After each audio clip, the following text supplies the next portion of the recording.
I can't quite bounce back like I used to. If I have one bad night of sleep, it takes me out for multiple days rather than just one. So I'd like to not be able to relate to what you just said. I'd like it to be like, I don't know what's that like. I feel like we all just got punched in the feelings a little bit. Yeah, straight for my feelings. how do we deal with it when we feel like we have nothing left and are running on empty? On today's episode of That's a Great Point, we are covering low battery leadership. Sometimes it feels like the most dangerous thing we can do for ourselves when we age is go to bed and wake up in the morning. Those aches and pains are uncalled for. Yet one poor night of sleep seems like it could set us back for days. How do we deal with these low moments when we've chosen to be a leader in our life and show up as a responsible adult? In today's episode, we cover when it feels like the world is against you, the limits of willpower, the difference between hopeful thoughts and tuning in to the frequency of hope, the pressure the world puts on us versus the pressure we put on ourselves, trusting ourselves to handle difficult situations, and more. As always, if you find our content helpful, please share it with somebody you love. Thanks for playing along. Enjoy.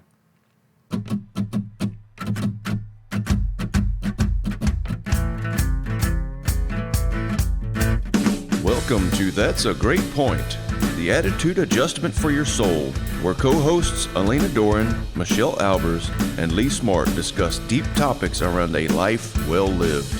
Let's start the show. How the hell are you? Good, outside of the nerve pain stemming from my neck all the way down to my wrist on my right arm. Did something cause that? Or Yeah. did you do the old people thing and you went to bed and woke up fucked up? Well, kind of. I mean, I fell a while ago and I thought I just jacked my thumb, but now it's my thumb is fine, but it's presenting in my wrist, and it's I phoned a friend and I'm on it this afternoon. So Got you. So you did do the old people thing where you fell down. I'm just glad you didn't break your hip. yeah, right? Yeah, I know it's good. All these grays, I'm telling you, they're catching up to me. Holy shitballs. How the hell are y'all? It's been a while, right? Yeah. Mm-hmm. Been a while. I've been well. Some energy, trying to restore my energy. Mm-hmm. But like to increase capacity. Yeah. Yeah. Say giving more. myself the rest that I need. Mm-hmm. Which is perfect about the topic that we're going to talk about today. Yeah. It's like, okay, well, many days there won't be the rest that I know I need to give myself. And many mornings I start my mornings the way I intend to. And some mornings it just doesn't pan out that way, which is life.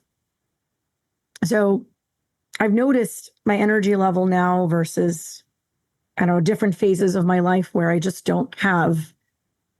can't go as long on the kind of sharp focus and the productivity that I want to see in myself. And so it can be frustrating. There's Like, that, there's that it's old people thing only, again. what's that? So there's that old people thing again. I don't know if it's Popping up again already. I don't know if it's an old people thing. Darn it. I don't think I think the vision might be an old people thing. I think I'm approaching that part in one's life where they might want to entertain bifocals. Mm-hmm. Mm-hmm. Yep. That might be like, that did not happen when I was 25. But Right. I didn't have so many responsibilities back then. So many things to do. I don't know. I need more energy. Working on it. I know that whenever I could still do almost everything that I could whenever I was 20, it just takes me significantly longer to recover from it. So It's like that. I'm not as good as I once was, but I'm good once as I ever was. I'd like to think I've gained enough wisdom to know that I don't want to do everything I did in my 20s. And I take that age thing. I'm grateful for that part. Oh, that's funny. That's I'd funny. like to have that ability to recover like I used to. Because there's a lot of stuff that I absolutely love to do. Working out's one of them, but I can't get over it like I used to. I can't quite bounce back like I used to. If I have one bad night of sleep, it takes me out for multiple days rather than just one. So I'd like to not be able to relate to what you just said. I'd like it to be like, I don't know what's that like. I feel like we all just got punched in the feelings a little bit. Just, yeah, straight for my feelings. To even have a chance to cup them first. good old gut shot. Yeah. Good time. It's funny when I suggested this topic, it was very top of mind. That was like a few weeks ago, right? I woke up feeling like I am dragging arse, like it's absolutely dragging. It's like, wow, okay. Now, intellectually, I can't wait to I know I want to see like Lee, Michelle, we're gonna talk, we're gonna do our thing. I love it. And my body's like, no, no, sit down. Yeah. So Your body's giving you the bird, is it? Yeah, the mind is giving me the bird. So I was thinking about, I was reflecting on how, and that's what life, that's what, leadership, whether leadership is life right now, whether it's in like an office, whatever the space that we're in, it more is required of us than we feel like we're able to give in the moment. Often, right? To be present for our children, to be present for our significant other, to be present for our team, our boss, changes happening all around us anywhere. Oh, what do we do when we're feeling wah-wah, dragging? Yeah. Well, I have a couple of things real quick. Once, the first thing is you said darn it and you said arse. I figure if you're going to cuss, you might as well go for gold. And two, I'm actually curious where the pressure is coming from. Is that external pressure or is it internal pressure? It's internal these days. It used to be external a lot. And these days it's me. I want to get to a certain place. I want to make progress, right? And yeah. How do we define progress? What is progress? So self-awareness is part of progress, and results are also part of progress. So there's a certain place I want to get to, and I'm like, let's go, let's go, let's go. And yeah. I wish I could say I didn't understand what you were feeling. Right? Like if anyone is looking for excuses, like reasons why things are hard, I have a huge like Costco size bag to give. Yeah. If anyone's running low on their supply, let me give you some. It's funny. I was actually thinking about bringing up as a potential topic today when you feel like the world is just against you. But the topic that Michelle had such a great idea, reminding us of your great idea, Elena. I knew we had touched on it when we were going to catch up, and I was like, I know Alina said a really great thing, but I don't remember what it was, so I had to scroll back up a ways. But I found it. Yeah. Yeah, to me, I feel like I've just had a lot going against me here lately. I have got one piece of equipment after another just breaking left and right, and it has been for almost a damn year now, right? Vehicle problems, tractor problems, chainsaw problems, my bicycle. I was riding my bicycle recently, and I made it to the furthest point away from my house that I could have possibly got on the route I was on. And all of a sudden, the free wheel mechanism quit engaging. So then my pedals were just freewheeling. couldn't pedal my bicycle anymore. So all of a sudden I had to start kicking my feet off the ground to to get my bicycle moving forward, right? Just one thing after another after another. And it's exhausting me. And then I started trying to seek help. So a counselor recommended I seek help for ADD. So I went to go see a psychiatrist, and they put me on Wellbutrin first. And within a couple of weeks, I was just feeling blah, and blah turned into full on depression. Got off of that, got on Focalin instead. And I would get 2 to 3 hours where I'd just be unbelievably on point. And then as soon as it wore off, I felt like I got hit by a truck. I would just be so exhausted that I just can't seem to catch up from how exhausted I've been. So yeah, it's a perfect topic for us to talk about today. And it's amazing how many times I've had to go through similar cycles too. Mm-hmm. I think you leave this shit behind and it's like, oh wait, no, you get to deal with it in a different way now. Yeah, you don't get to leave like feeling tired behind or depleted. But I don't think we get to leave that behind. And I don't think we get to pick that up just because we're not in our 20s anymore. Yeah, it's always there. Oh, so what are you carrying with you today? Who that? Michelle? Me? How about Michelle? It's funny. I just had a conversation with a friend who pointed something out that I didn't realize about myself. In the now, well, two things. I have physical pain, so that part's not fun. It's like a trifecta, right? I have physical pain, which isn't fun. I have some healing stuff that like I've been working with for a while that seems to be flowing in a flow state versus a block state at the moment, which is equally good and messy. And then I'm in a place where I actually have just a shit ton of hope and I'm letting myself feel it. And the friend pointed out, they're like, you always know there is hope, but you don't always let yourself be in hope. And I was like, oh, that's 100% true because I do always believe, like, I always believe like it's possible. I don't mean anything is possible. I mean, like, when I'm dropped in and connected, it's like I always believe that like I can focus on the shit that's going wrong, or I can like be in hope and focus on what might go right if I just take a step in a different direction or with intention or whatever. But I'm actually in like this place of I'm excited about a lot and I have a lot of just hope and I'm like feeling it bubble up from the inside out versus just knowing it's possible. And that is a beautiful thing, especially when it's combination with like some pretty deep dive healing for myself. I don't know if those two have ever existed at the same time for me. So I'm in this new place of like, oh, okay, duality shit, man. That's legit. So it's kind of interesting. I love that. That concept and distinction, intellectually knowing that there's hope and then being in hope, being tuned into like tuned into like the frequency of hope. Yeah, I never realized there was a difference. Yeah.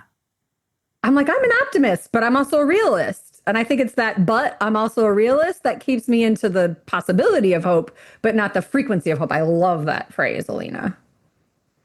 Like I'm in the freaking frequency of hope and it's fun. I love it. You're right. You're tuned in as opposed to reading into, academically, intellectually, like, oh, there's such a thing that exists called hope. That's page 5, as opposed to feeling it in your body. So what does it feel like? Giggly. Like that's just the most easy answer. Light, fun. Like, I'm excited a lot. Like I'm just like ready to, like, I want to do the things. I feel, I don't know. It's not confusing. Like as much as the healing is messy and confusing, like me and the excitement of life and what is in it, it just makes all the rest of it, it's like a way to plug in. But I can't even explain to you how I got here. I just am.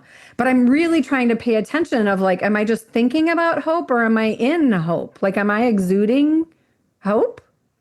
And I don't know, like my eyes are different. I smile easier. And I do get like this, like, holy fuck, I'm so excited. And I can't control it. It's like a bubbling energy that is just like a I don't know. It just bubbles up.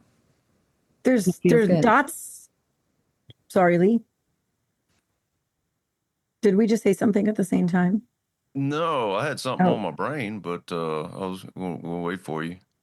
thank you. I'll be quick. There's dots that just connected Mhm. for me from what Michelle just said. And it's when we're coming in, we're waking up, whether it's in the morning or walking into something and feeling not 100%. What are the antidotes? The frequency of hope, right? Or frequency of faith is what it also sounds like to me. And playfulness and excitement.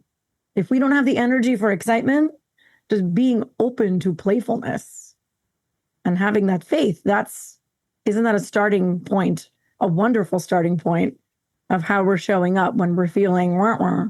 Also when we're not feeling wah wah. Yeah. Sorry, Lee, please tell us. Yeah, I was loving how, Michelle, that you mentioned you're both confused and not confused at the same time. It's like the marvelous way that we exist as human beings is just so fascinating to me. How both things can be true at the same time. Which feels so impossible, but I'm in it right now. So it's like a weird, yeah, Mhm. Yeah. that's cool. Which I mean is a great way to say that yes, we can feel like the world is against us. We can feel like we're just exhausted and don't want to meet the day, and still get up and approach the day with that sense of hope and that sense of playfulness. And both things can be true at the same time. Mm-hmm. Absolutely. Isn't that an incredible skill to be able to hold both at the same time? It's not a binary world. It's funny how often this keeps popping up in conversations. I actually guested on a friend's podcast yesterday. It's not released yet.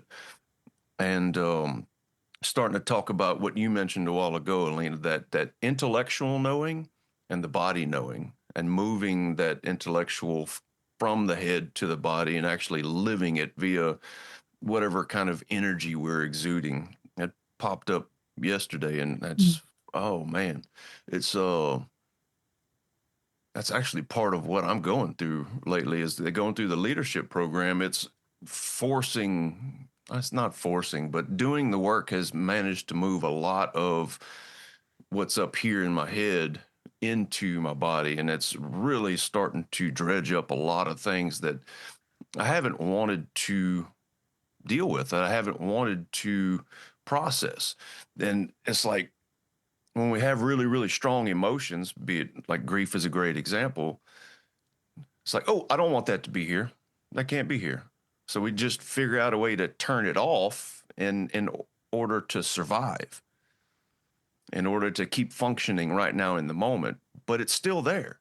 It never quite goes away until you start doing the work, then that dredge it up on purpose. Oh man, it's freaking beautiful. And even then, it doesn't go away. It morphs, though. Like your relationship to it changes. I have so many people that come in with the expectation of it being done or like it going away, whatever it is. Pick your wound, pick your trauma, pick your uncomfortableness. And I'm like, what if it doesn't ever go away? You seem really attached to it going away. What if it's impossible to make it go away? What if instead we're changing our relationship to it? What if instead we're neutralizing it? So, and honestly, giving it purpose, like it turns into something that actually serves you instead of depletes you. That is a freaking masterful skill. But that means you have to sit with it and in it and be loved through it by yourself and others.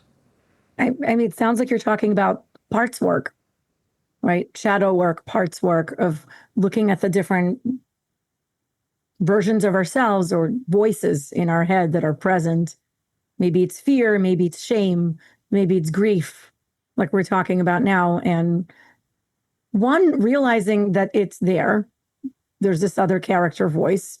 And then two, the awareness that we are in choice. We can actually choose how we relate to it. It doesn't have to be the way it is today or the way it's always been. We can actually change our relationship. You know? I love that you pointed that out. Yeah, it's for every hardship, there lies within it the seed of an equivalent or greater benefit. That's like almost a direct quote from Napoleon, but our choice is to find that seed, to actually look for it first, and then choose to plant that seed and nurture it and help that seed grow. That that's where the real work is, right? Mm, mm, Seeds of hope, perhaps. I'm like, mhm. that sounds a lot like hope. It sounds a lot like hope, right? People talk about silver linings, right? And it's bringing up the concept for me that we are wired on an evolutionary basis to see negative, to notice the bad more frequently than the good. And the idea that it takes real work and repetition and habit formation to notice the good. And it's a practice to always keep forever, as long as we're alive, to keep noticing the good, because it takes very little to get us to our default. I call them default factory settings. When you open us up in a box, it's how we come. It's a reprogramming that we have to do. Yeah, and I'm even thinking about noticing the good. Because like when you're really in the really challenging stuff, sometimes that feels impossible. Yeah. But what if you just observe from neutral? But that's also hard. I mean, it's not like that's Yeah. easy. But I just think like we go so we have this tendency to go to the extreme, right? Like, well, we're in the bad, so we need to look for the good. But what if we just get to the pause and consider that maybe it could just be neutral, and I could poke my head up and look around and see if there might be just a smallest step in a different direction to either focus on or take or whatever. I think it's hard to, I don't know, it's such a complicated it's Oh. such a complicated state to be in when you're in the messiness of just whatever it is. Mm. I mean, you're talking about the power of the pause, which is tremendously powerful and simple and always available to us. Well, in the intentional pause, right? Like the aware pause. Yes, that's right. Not when like a train stops because the motor broke. Yeah. Yeah. Not that kind of a pause, or like Lee's bike breaking when he's at the furthest point from his home. That's not the P.S. pause. That's not what I'm talking That's about. the best visual. Like I can see you on that bike, and The I just think of worst. It's the like the little worst. kids on the scooters with their Mm-hmm. feet going. It's just like, oh, Lee's embracing his inner child not by choice, Well, but he's isn't doing that it. that's how kids learn to ride bikes, right? You keep your feet Yeah. on the floor, on the ground, like one, Mm-hmm. two, one, two, and then wee.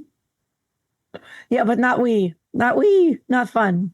I also imagine, Lee, as you got stuck on that path, that it's so far from your home. And I'm imagining sweaty, humid Louisiana, as you always describe it, like that space, next to the leg. And it's like this swampy, sweaty space. And you're no longer feeling the wind from the bike moving. Like there's no Mm-hmm. breeze. It's just heat and your bike like dead. Mm-hmm. Yep. Good times.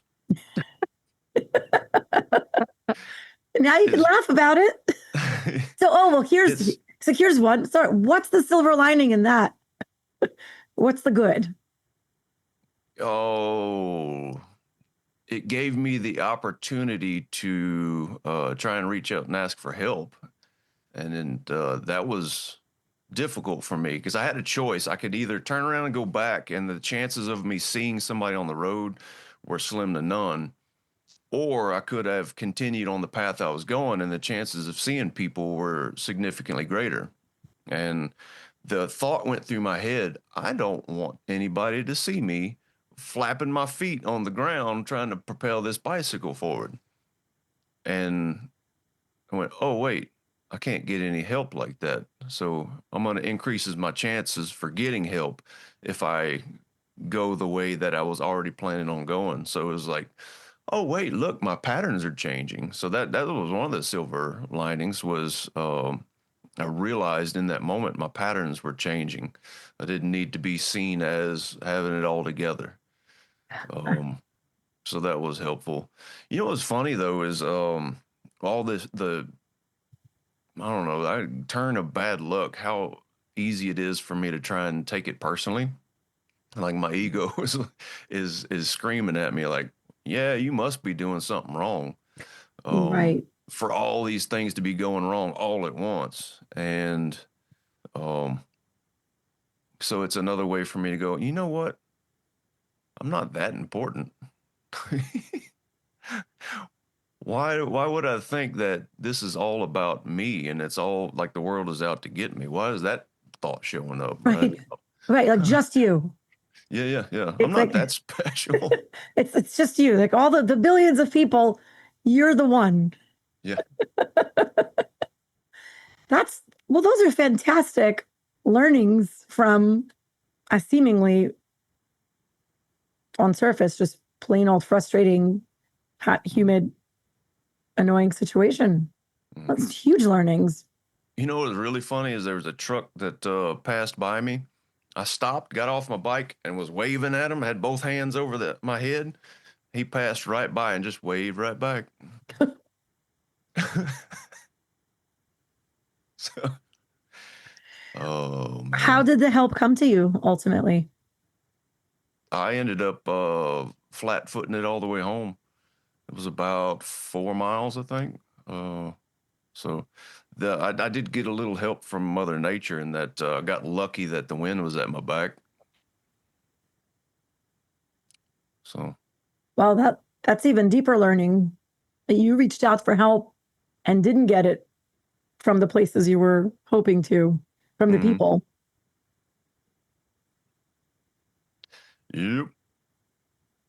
I was ready to hitchhike, that's for sure. Or even just grab on somebody's tailgate. That'd have been fun. Yeah. People probably still do that somewhere out there. Yeah. Yeah, that's a natural thing to do. Everybody, you get a little boost off of the back of a vehicle. Shoot. That's how you're supposed to operate. Supposed to, yeah. That's what I'm thinking of. Supposed to. That's insanely risky. Insanely risky. Absolutely insanely risky. Is it now? Or are you Yeah. just not from the country? Well, both. Might have been both. That was from Forrest Gump. No. Yes. I thought it was very funny and I got it. That's it. Yeah. Do you like my Band-Aid, my very fashionable Band-Aid? What'd you do? It's a very large Band-Aid. It's so big. I was food shopping at Trader Joe's last night and I was intended to reach for a piece of grocery on a shelf, a refrigerated shelf, and I missed because I wasn't fully present to where my hand was, and I cut myself on the way on like a piece of metal that was sticking out on the shelf. Like never happened. All the years I've gone grocery shopping and started bleeding, and so I went and got help. And they disinfected it and gave me this really nice Band-Aid, and I'm decorating it with a ring that matches. Mm-hmm. Oh, beautiful. I didn't even notice the ring. See, it's so big, right? It's a statement. The ring matches. Of course it is, yes. Yeah. The only thing that would make that better is eyeshadow to match. Go back to the 60s and 70s, please. The 80s, the 80s. Oh, that too, yeah. Yes, I missed that. I missed that. Well, I'm thinking about, tying together all the things that we're talking about. What happens when we show up, when we have to show up? We have to, adult, or we choose to adult. We could go back to bed and not show up, but then we choose to be a grown up and say, no, I want to show up. I'm not feeling like a pile of poo, but I'm going to show up. Mm-hmm. And all the components that we're talking about kind of coming together in my head about what is, for someone listening, and for me talking to you right now, what might be one's personalized quick 1, 2, 3 to get into a good space, to get into a helpful space where they can be present and they can be generative. Do you mean when you're depleted to start with? When you're depleted to start with and you're not feeling it and you're walking in, what are, and I work with people on their individual resets. and your reset might look different than like Lee's reset versus my reset.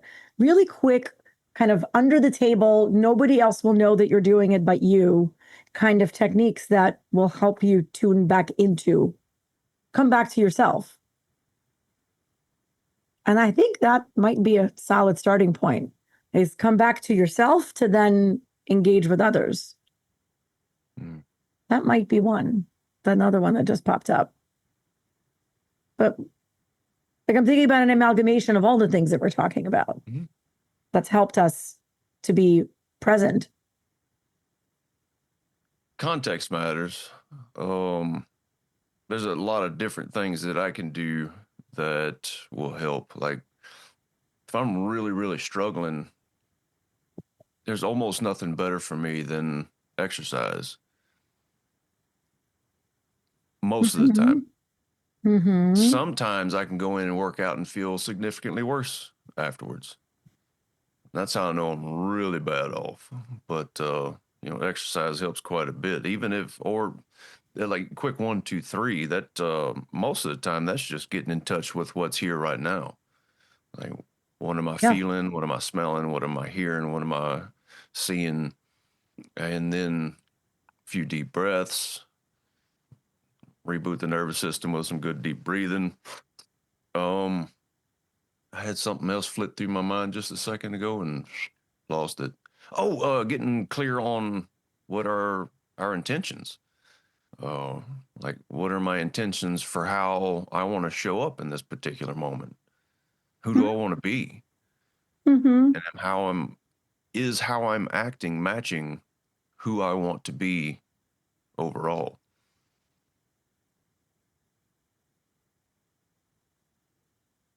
For me, when you talk about being depleted and then how do you plug in, it doesn't start at that step for me. There's a step before it.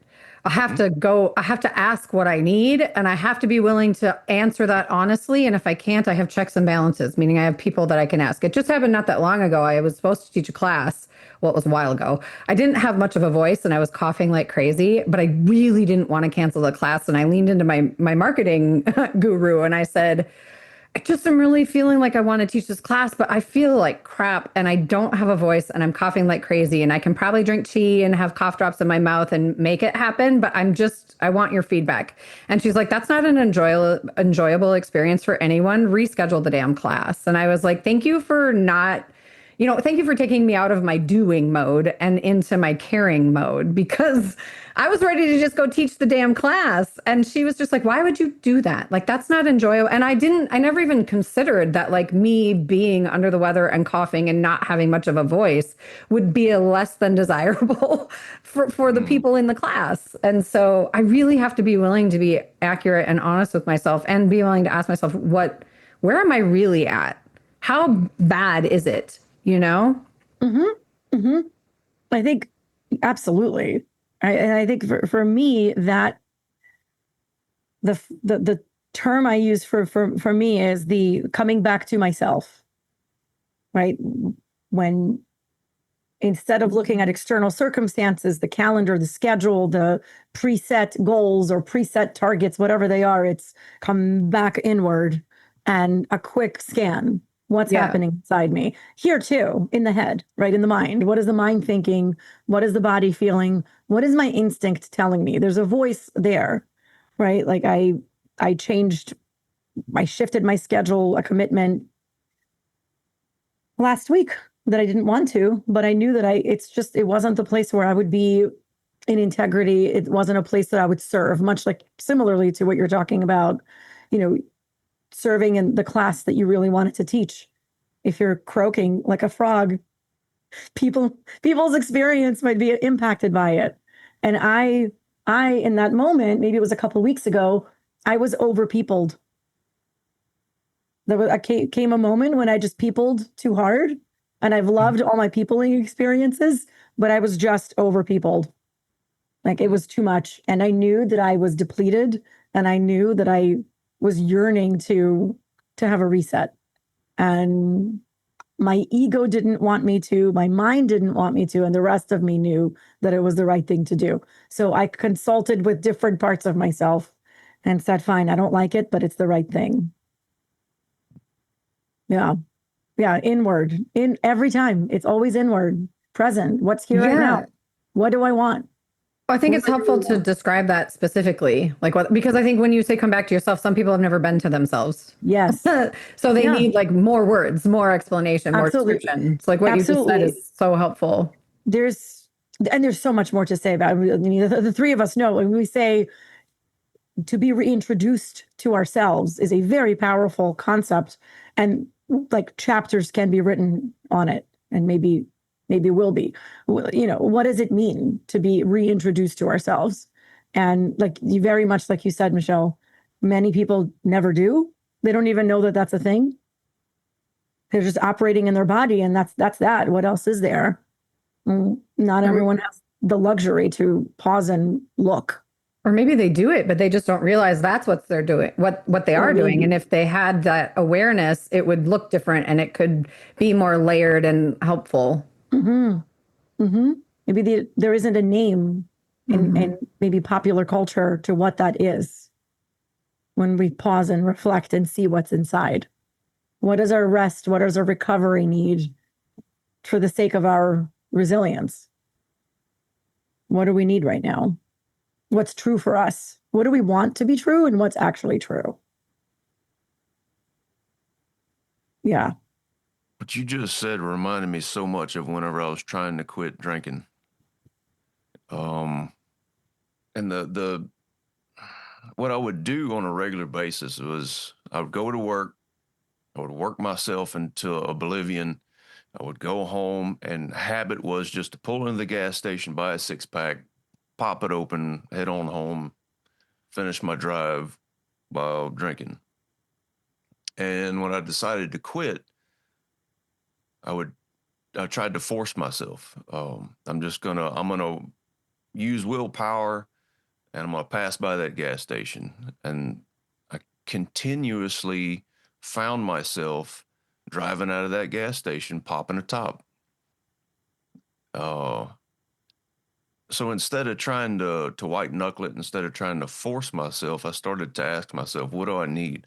What is this behavior serving? Because it serves a purpose.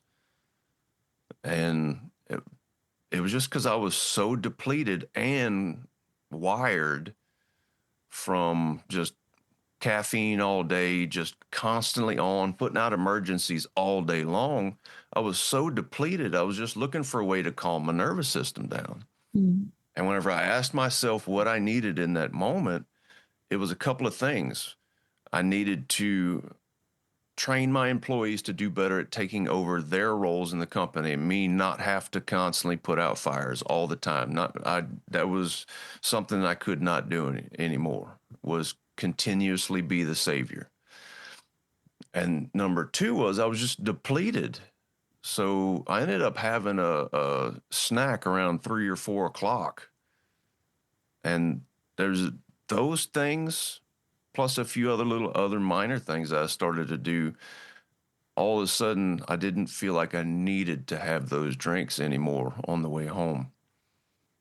So I no longer had to force myself to try and pass by the gas station. It just kind of happened naturally. But it's because I asked myself what I needed. But that is so hard to know what we need in some moments. Well, and it is a skill that you can develop. But if you never do it, then it's hard. It's everything. It's a habit. It's a skill to practice. How many years did we spend not questioning what we need? So I think, respect for the time that it takes to build a habit is reasonable. And what you just shared is making me think about the idea of what do we do when it in quotes feels so big and overwhelming that it's almost paralyzing. Like we can't see any other way. We don't know what else there is, because whatever it is that's in the moment feels enormous. And last week I was helping one of my kids figure their way out through their it that felt overwhelming and enormous. And, everything is just overshadowed by that giant thing that was wrong. And the way that I helped my child navigate it is by looking at the smallest, most simple thing that we can do to chip away at it. The smallest, most simple thing. And what you just said is, okay, I'm going to have a snack at 3, 4 o'clock. So the thing that felt so big, you started chipping away at it by doing something so very, very simple. Mm-hmm. The most simple thing. Like, okay, I'm going to feed myself. Literally, I'm going to feed myself so that I'm not starving, give myself a little energy. And a very similar thing that helped one of my kids navigate their big thing was one small, super simple, actionable thing that you can do that's in your power. And what's that one thing? And maybe that's part of the recipe. And that is part of the recipe to what do you do when you're not feeling you're 100%, you're feeling depleted, not really showing up. You're afraid that you're not going to show up well because you might not be present, because you might be exhausted and depleted. Is what's the smallest, most simple thing that you can do? And maybe in that moment for some people, it's releasing control, releasing the need to be on, letting go of that and accepting being present over being on. And maybe more will come out of that commitment, that meeting, that obligation than would have otherwise. Yeah. If we were white knuckling, like you said, like I'm going to be on, it's going to be great, it's going to be so good. Well, then it probably won't if that's the attitude that you're walking in with. Because you're kind of back to that external versus internal pressure thing, and how pressure can make us collapse. And oh man, the amount of pressure that we put on ourselves is so tremendous. I'm thinking about how writers in particular will struggle with trying to write. And it's like, oh, I have to write 3 chapters in the next 2 hours. And if instead they think, I'm going to sit down for 10 minutes and write. Oh, yeah. Give your permission to take those little baby steps. And in permitting yourself to take baby steps relieves the pressure. Mm-hmm. And what happens? All of a sudden, it'll just take off. And next thing you know, you're writing for 30 minutes, 45 minutes, an hour. Absolutely. I am learning that specific lesson in that way right now as I'm doing writing. And I start my days with one sentence. That's it. Mm-hmm. There's nothing else. There's no other expectation than thou shalt write one sentence when you wake up. How perfect does the sentence need to be? No, there need to be letters on a page that are about one sentence long. That's the requirement. It does not matter. There's no attachment to what it says, how well it's written. And that's what I'm learning to work through within myself, is the need, like it needs to be profound immediately as soon as I sit down. Yeah. Life-changing right now. And no, you're just going to sit down and reframing that to, I can do that. Right. Well, that's simple. That's easy. Of course I can do it. Yeah. It's making a real difference. Baby steps are so powerful. Habit stacking, right? Mini habit stacking begets a bigger, right? It's like creating a beaded necklace, one little bead at a time. And before you know it, you have a beautiful necklace. If you're into beads. I'm over here chewing on the external, internal thing, because I'm just reflecting on my journey and I'm thinking about, I used to give the external world all the power, all the control, all the effect on me. And the more work that I do, the more the external, I'm not willing to say it never, right? But the external world doesn't impact me in the same way that it used to. I used to show up in the world for the external world. And now I show up in my internal world in service aligned with my integrity and my truth and who I am, which is all coming from that internal versus having like the expectations of the external world or the need for validation through the external world because of abandonment wounds or neglect wounds or whatever it is. Like the more I look at my wounds and realize how much I fought to protect myself from the external world, I was really giving away me and my ability to recharge and my ability to plug in and my ability to show up because it was always a crapshoot on what I needed to be in any given room. I don't know. I just, that internal external thing is really loud for me today. And I'm just finding like that external world doesn't have the same, like I have a different relationship with the external world now than I ever did 30 years ago, 20 years ago, 10 years ago, 5 years ago. Mm-hmm. Yeah. I just had a conversation with Dan this morning, just a quick little funny story. We were in Vietnam and he bought a bag of donuts at a street fair, basically, right? And he gave her a really large amount of dong, which is the currency in Vietnam. And she didn't give him change. And he was like, and she's like, she put like 3 more donuts in his bag and goes, super good for you. And then just walked away. And he and I to this day still laugh about that. Like that could have destroyed our whole trip, right? We could have been pissed off. He could have been mad he didn't get his money back. He could have been like, screw Vietnam, that sucks. But it was like, it's one of our best memories and it was so much fun. But I feel like there was a time in my life I'd have been like, screw that lady. Like, how could she do that? That's so rude. Like you gave her all that money. That's one hell of a tip, like twice as much, if not more. Like, what the hell?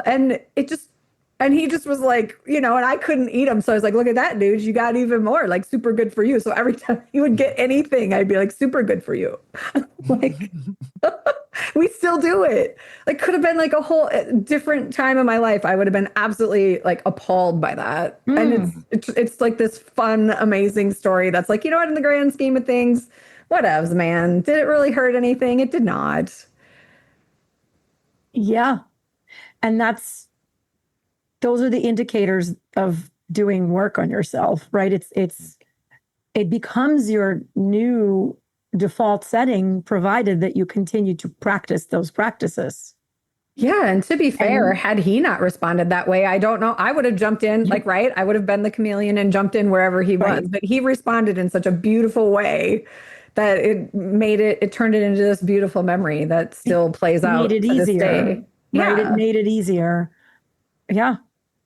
Kind of back to the bicycle story now, and how many of our favorite stories are of going through the suck. Yeah. We laugh about it way after it's over with. And the real trick is to laugh at it while you're going through it. Mm-hmm. Absolutely. If you can still have your sense of humor about you, it's a good sign. Yeah. It's a good sign, right? When you find yourself humorless, you've wandered into territory that's no good. Most likely, right? Yeah, at the very least, at least humor makes it suck less. Absolutely. Even if it still sucks, it's like Absolutely. at least you get a little joke out of it. Oh yeah. And I see like indicators of how I, through pretty consistent practice of really these tiny habits that just help me transform my day to day. Like something disappointing happened over the weekend. Oh, it was the silliest thing. And it would have colored the rest of my day. I went to a spa and it was a wonderful spa. And it has these different, it has pools at different temperatures. And a couple of the pools were broken. And then there was this special like medicinal shower that was also broken. That was part of the experience that we'd paid for. And then there's this juice shot, this ginger, like fresh pressed ginger juice shot, and that wasn't available because some other piece of equipment broke. So break, but you charge me full price.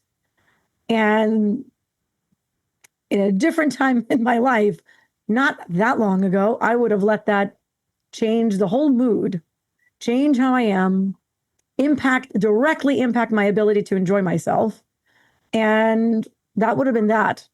It would have been like, let's start again tomorrow. And it didn't do that. None of it. None of that happened. And instead, I laughed about it. And I knew that I would speak to management about it, right? To try to rectify that. And then I released and I enjoyed what was available and what wasn't broken. And it was great.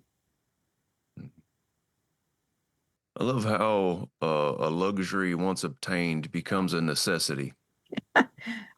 Well, it's not the necessity. It's the, well, I paid full premium charge for that luxury, and then half the stuff is broken. And is it right? No. Does it warrant a conversation? Sure.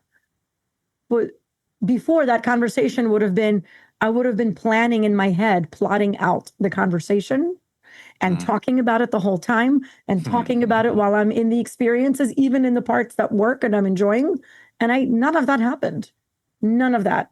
There wasn't like anger or frustration or pre-planning. It was like, all right, noted, release. Isn't this lovely? Look at where I am right now. And then at the end of the experience, we got dressed, we dried off, came to the main reception area, and then I politely requested to speak to the manager. And we had a great conversation and we got an accommodation. Our next visit will be free. And it's expensive. Nice. And it wasn't like, it was very I was able to express myself in a spacious way, with compassion for the manager who did everything she could of the facilities to try to fix everything, but it had all broken that morning. What was she supposed to do? She couldn't have even notified us. So, so there was compassion for her for like, oh, you're in a really unpleasant situation. Mm-hmm. The other thing I hear in that story is you trusted yourself. Like if you would have been all wrapped up in fear of, oh my gosh, I have to set a healthy boundary out of principle. I need to talk to someone, but I don't want to talk to someone, that would have changed your experience. But you trusted yourself to know that you were going to do what felt right to you and that was going to happen later. And you could just settle into the moment and be present and do it. That is a version of self-trust. And I think that's a layer that so many people don't really consider very often. It's like, if you trust yourself to handle it, then you can be present in the moment and handle it when the time is right. It's a different thing versus being all stewed up and worried about like, oh my God, I got screwed. What am I going to do? This sucks. Now I have to be brave and bold and do things that have an uncomfortable conversation and I'm conflict avoidant, right? Like there's so many ways you could go with that, but like you dropped into self-trust and we're like, I'm going to handle it. I never thought about it that way. Of like that's a component of self-trust. Of I am going to do my part. And in the meantime, I'm going to do my part in enjoying myself and being present. Right. But had you not known that you were going to do that and you were comfortable doing that, you would have been in a whole different kind of swirl. That's a beautiful thing. That's like self-trust and action, you building that muscle and showing up in that way. So good. It is. And it's such a, it's a seemingly small thing, right? It's an everyday experience. I went to a luxury experience. Like that was the first time I'd been in a spa in like, I don't know, a year and a half. It was amazing. And I was actually able to enjoy it and like laugh about it and be present and love what was there. Yeah. Right. And be compassionate. Like if the quiet area, the area that's labeled silence, you're supposed to be dead silent. And like if somebody's talking, I didn't let that get to me so much. I just moved to another area. That wouldn't have been the case. It would have gotten to me, all these little things. And then it would have been like, what is it with today? And the universe scheming, like Lee was saying, it's out to get me. Like, really, it's really not about you. You matter. And so does everybody else. You're important, just like everyone. And so like, okay, things happen. Move on. Like you want to sit there? Do you want to sit in your pile of shit? Or do you want to enjoy what's here and love it? I was thinking about what Michelle said in a slightly different way, in that I was thinking about the opposite version of that and how, as a baby, as a toddler, as a child, it's we have discomfort, we have needs, and we go, wah, wah, wah. And then somebody else comes in and has to figure out what our needs are and then takes care of our needs. And we just go, wah, wah, wah. And how easy or how hard it is to let go of that and actually be the responsible adult instead of, somebody come take care of me. It moves into, I have needs. What are they? define those needs, and then trust that we can meet our own needs. How many adults do you know that do exactly what the toddlers, what the children do? Wah, somebody come take care of me. Well, Well, yeah. what do you need? I don't know. I'm just pissed off. Absolutely. I mean, how many relationships, how many personal relationships do we know? Partners, boyfriends, husbands, girlfriends, significant others, where it's like, rescue me out of my misery, please. The burden's on you. You're carrying that backpack. Yep. You like, I don't know where I am, but I need you to figure it out for me and take me out of it. Right? But what you're just talking about, Lee, what it makes me think of is also caring for our inner child. Maybe there is that part of us inside that's, wah, wah, wah, right? Like the whining, the little child that's like, I don't like this. I don't like it. I don't like it. And maybe the adult self turns to our child self and says, all right, let's help you figure this out. And that all happens internally. We don't have a split personality disorder. Yeah. I had that realization some years ago that I held Tanya to be responsible for my own emotional well-being. Yeah.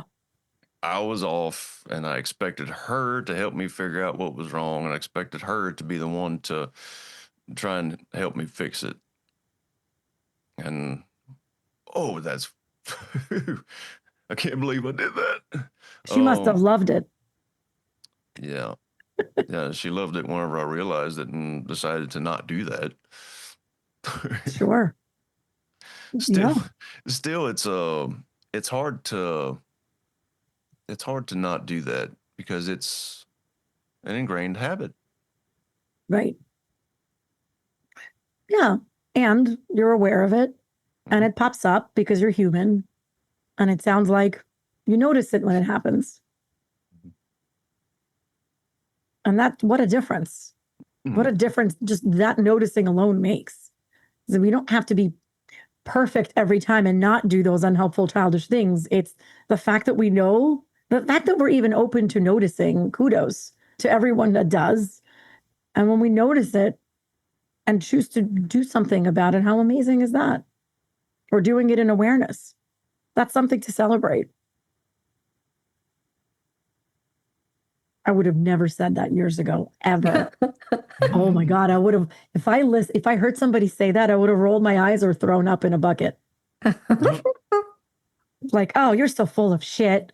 That's some bullshit, Alina. What is that? Like the idea that you celebrate the seemingly small progress, it's not so small because life is made of all these tiny little mini habits. Whether they're conscious or unconscious, that's our whole existence is on these habits, vast majority of it. It all compounds. It's just a matter of what.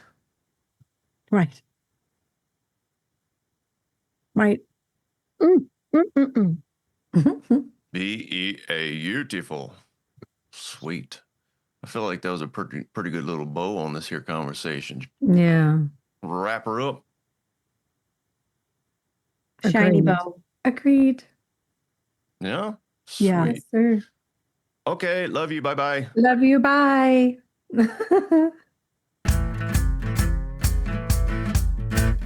Thank you for listening to That's a Great Point with Alina Doran, Michelle Albers, and Lee Smart. To find out more about how we can serve you, check out our links in the show description.